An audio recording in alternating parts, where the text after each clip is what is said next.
There's a lot that we know about this virus. I'm sure there's stuff out there we don't know yet. So we need more research on how to do it even better than what we're doing.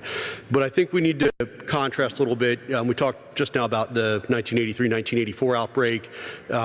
Just now, even with this large uptick that we've had in cases, we are now approaching the number of birds that were lost in 1983, 84. So, we're now 4 years into this, and we're now approaching what was lost in, a year and 3/4 back in the 80s. You got to remember, we have one farm with 3 million birds just went down. And when you talk about 7 million birds that go down, that may be 2 farms. There's thousands of farms in PA. Yeah.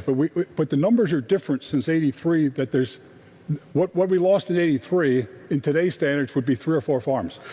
Absolutely. The farms are bigger. The density is higher. Lancaster County is the most densely populated poultry county in the country. And if not the most, it's up there in the top 1 or 2. So that density is a real big challenge here. We also have diversity, right? We've got everything from our live bird market, our plain sex, our modern farms of every sector. And you brought up that link between the live bird market system and our poultry health here in Pennsylvania. I do agree testing is helpful. With the introduction of the current strain, that blood test, which tests for antibodies, is now largely invalidated. So all of our control programs up until 2022 focused on if you can control low-path avian influenza, you can then control high-path avian influenza, because you needed to have a resident low-path strain in that flock to recombine with a wild bird high-path strain in order to cause disease.